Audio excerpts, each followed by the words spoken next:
आइए दोस्तों, हम लोग कला 10 के गणित में से सवाल लगाने जा रहे हैं। जो सवाल हमारा बोर्ड पे लिखा है, आप मान लीजिए कि बोर्ड के पेपर में इसी टाइप्स के आपसे सवाल पूछे जाएंगे। जितने सवाल हम लगाते हैं वो सवाल कोई व्यर्थ नहीं जाएंगे। आप मान लीजिए कि इसी से रिलेटेड रहेंगे, मतलब इसी से संबंधित रहेंगे। हो सकता है एकदम यही सवाल कॉपी उसमें ना आ जाएगी, मतलब हूबहू यही सवाल उसमें मिल जाए।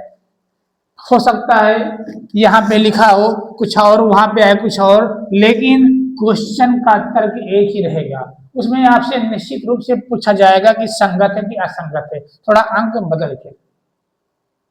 अब मान लीजिए कि जो दूर है वो मशहूर है, जो पास है वो वही खराब है। देखते हैं सवाल क्या लिखा है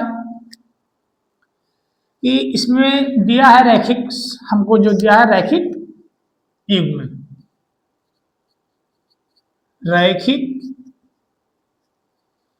युग्म क्या लिखा है 2x - 3y बराबर 8। फिर क्या लिखा है 4x - 6y बराबर 9। क्या करेंगे कि तुलना किससे करेंगे हम लोग, तो ये 1x plus b1y plus c1 बराबर क्या करेंगे 0 से करेंगे, नहीं बराबर 0 कामा लगा देते हैं यहाँ पे, तथा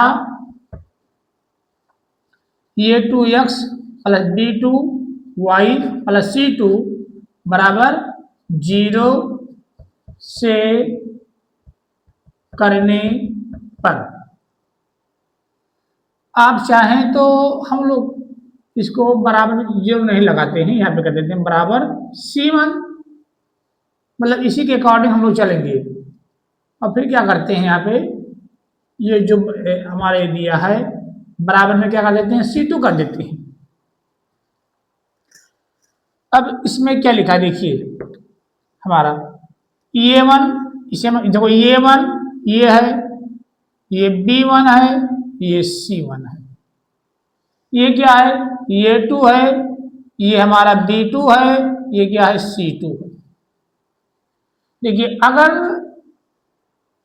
सवाल इस टाइप से में आते हैं, थोड़ा पहले इसको लगा देते हैं। देखिए क्या होता है इसका, ये 1 अपान ये 2 बराबर b1 अपान b2 बराबर c1 अपान c2। हमको पहले क्या किए हैं इस टाइप के में लिख रहे हैं, जो लिखा ये 1 अपान ये 2, b1 अपान b2, c1 अपान c2। तो पहले इसमें क्या लिखेंगे, ये 1 का मान हमारा कितना है 2, ये 2 का मान कितना दिया है 4, b1 का मान कितना है हमारा -3 और b2 का मान कितना है -6। बराबर में देखिए c1 का मान कितना है 9, ये c2 का मान है, c1 का मान है 8, c2 का मान कितना है 9। इसको काट देंगे, 3 कम 3, 3 दूनी 6, 2 कम 2, 2 दूनी 4, यानी 1/2, 1/2 ये क्या है 8/9। यानी हमारा ये तो बराबर आ गया, लेकिन ये नहीं, 1/2 बराबर 8/9, यानी 1/2 8/9 के बराबर नहीं है। क्या कहेंगे, यानी हम लोग क्या मानेंगे यहाँ पे अब कि ये 1 अपान ये 2 बराबर b1 अपान b2, दोनों तो बराबर आ गया।